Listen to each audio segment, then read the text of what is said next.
Alhamdulillahi Rabbil Alameen. Wassalatu wassalamu ala Sayyidil Anbiya'i wal Mursaleen. Sayyidina wa Habibina Muhammadin wa ala alihi wa sahbihi ajma'een. Amma ba'du fa'udhu billahi minash shaitanir rajeem. Bismillahir Rahmanir Rahim.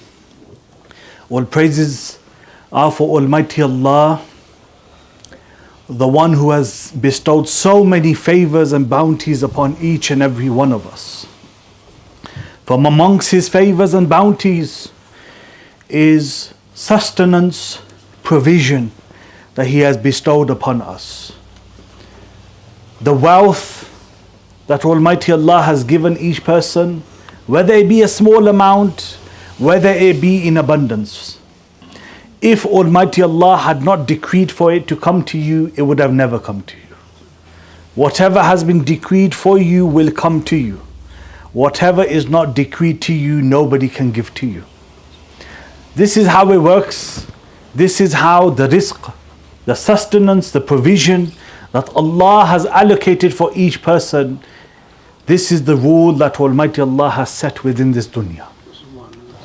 For each person, in their entire lifetime, how much they will get of each sustenance, Almighty Allah has decreed for us already. You cannot get more, nor will you get less. Whatever is going to come to you is going to come to you. Now, whether that comes to you in a way of halal or haram, that will be based on our own actions. If we stay away from the haram and stay on the halal path, that same amount will come to us. But if we take the wrong path, then that money will come to us, but because of our actions, it will turn into haram money. So instead of stressing over that, a person should keep their means of livelihood as halal. Every single aspect should be halal. There should be no deception, there should be no cheating, there should be no haram aspect within our livelihood at all. If we stick to that, then the money that is coming, the sustenance that is coming is purely halal. And then when it comes to the zakah time, when it comes to giving the compulsory charity in the way of Almighty Allah, then you will see the full benefit of it. The word zakah, it has two meanings. Number one, to increase. Number two, to purify. When we give money in the way of Almighty Allah to charity, when we take out our zakah money, Almighty Allah blesses the wealth that we have, which leads to the wealth being increased. We may see that by giving X amount in the way of Allah, physically there's a shortage. The wealth has physically decreased. But two things will happen. Number one, you have given that in the way of Allah, so in the account of the hereafter, it is permanently set. Number two, the physical money that has decreased within this dunya, you will see within no time, Almighty Allah will give you so much more. That money is going to increase. Almighty Allah opens up the ways. When you only have one source of income, Allah will open up another source. If you have multiple, Allah will open up even more. Or the source of income that you have, Almighty Allah will give more barakah in it, more blessings within it. But what happens once in a year? That which is fard upon us, compulsory upon us, we give zakah. When we have our savings, money that has been saved up, 1 year has passed and our date of zakah has come. And how does that work? The time we reach puberty and we have the minimum amount of money known as a nisab, today's rate £379. That is the nisab. Every day it changes, but today's calculation £379. A person who has a minimum of £379, they've reached the age of puberty. Now 1 year passes from that date that they reached the nisab. So let's say 1st of January. 1 year's time, when 1st of January comes, the zakah will be due. But two things need to happen. You need to meet the nisab amount, and then 1 year needs to pass. And the date that we set Islamically won't be 1st of January, 25th of April, any date like that based on the Gregorian calendar, but rather the Islamic calendar. The 1st of Muharram, 10th of Muharram. It could be any month. It's not in Ramadan that zakah must be given now. No. This is a misunderstanding and misconception. The first time you reached the nisab, that is the date that you write down. And then 1 year's time, if you still have more than the nisab amount, then the zakah will be due. What we find, especially in the Western world, is we have children, their birthday money, Eid money, parents are putting money into their account. So an account is open for a child. Now £50 and £100, £200. Before you know it, that child reaches the age of puberty, but they may have £500, £1,000 in the account. But nobody's paying zakah. Nobody's paying zakah. Once they grow up, one day when they find out about this ruling, they realize, I haven't paid zakah for the past 10 years. So this is the responsibility of the parents. The parents have the duty at that time to educate their child and to help them pay their zakah.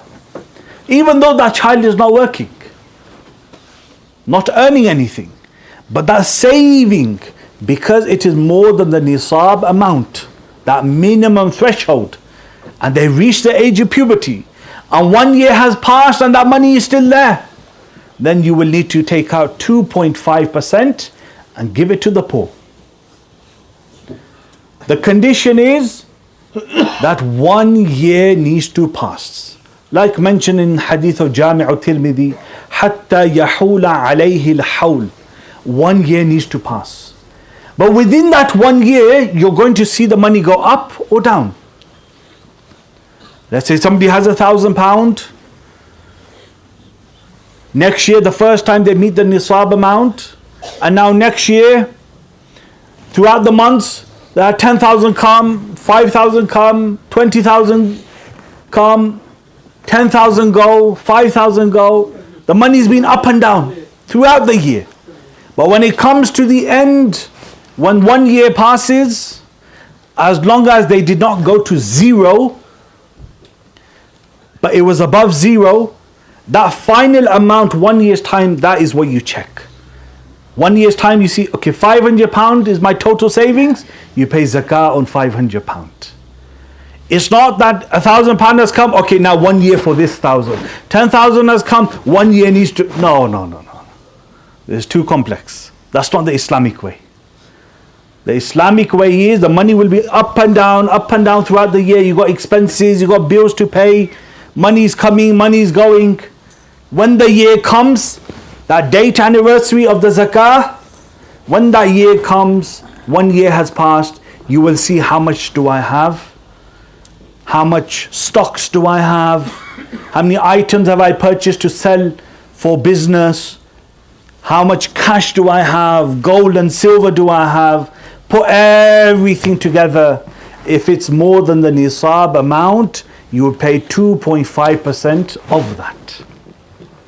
But the Quran mentions in Surah Ali Imran, verse number 180, وَلَا يَحْسَبَنَّ الَّذِينَ يَبْخَلُونَ بِمَا آتَاهُمُ اللَّهُ مِنْ فَضْلِهِ هُوَ خَيْرًا لَهُمْ بَلْ هُوَ شَرٌّ لَهُمْ سَيُطَوَّقُونَ مَا بَخِلُوا بِهِ يَوْمَ الْقِيَامَةِ. Those people, when it comes to zakah, they're stingy. I don't want to pay zakah. I can't afford it, even though they can afford it. Zakah is fard upon them.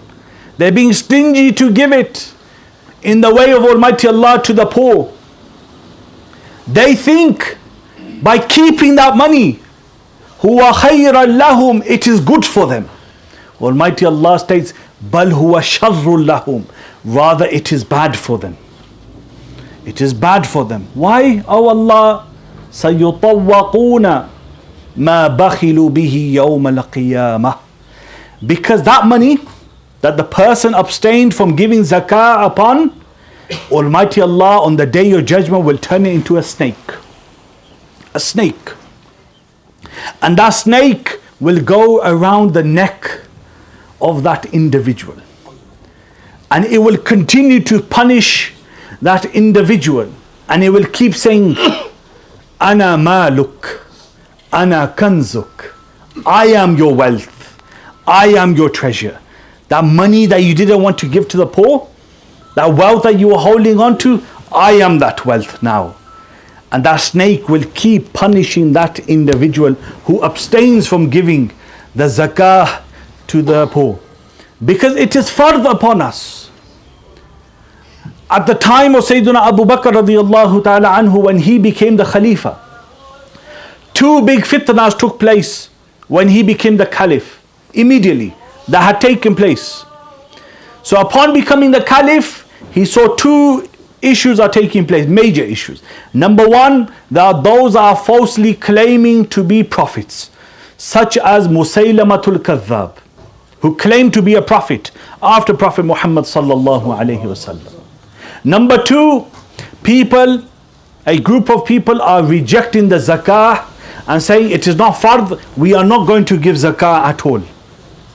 What did Sayyidina Abu Bakr radiallahu ta'ala anhu do? The greatest leader after all of the prophets, the greatest person after all the prophets. What did he do? He waged war against them. He waged war. He tried to bring them to the path. They rejected it. He tried and tried. Ultimately, war was waged against them. Zakah is something which we must not take lightly. Rasulullah sallallahu alayhi wasallam said, ثَلَاثٌ مَّن فَعَلَهُنَّ طَعِمَ طَعْمَ الْإِيمَانِ. In the hadith mentioned in Sunan Abi Dawood, Rasulullah sallallahu alayhi wasallam said that there are three things. If a person does those three things, that individual has truly tasted the taste of Iman. What are they? مَنْ عَبَدَ اللَّهُ وَحْدَهُ مَنْ عَبَدَ اللَّهَ وَحْدَهُ. One who worships Allah alone, no partners whatsoever, worships Allah alone. وَأَنَّهُ لَا إِلَهَ إِلَّا اللَّهِ. And he knows with certainty that there is no God, there is no deity worthy of worship except Almighty Allah. وَأَدَّى زَكَاةَ مَالِهِ طَيِّبَةً بِهَا نَفْسُهُ رَافِدَةً عَلَيْهِ كُلَّ يَوْمٍ. Every year that person, the third thing, every year that person takes out the zakah money that is due, that is obligatory upon him or her, and then he pays that. In what state? In such a state that he is cheerful, he is happy, he is earnest, that he has got the opportunity to give in the way of Almighty Allah. One who does that has truly tasted the taste of Iman. Normally what happens? People are dreading it. Zakah time, X amount of money is going to go. What am I going to do?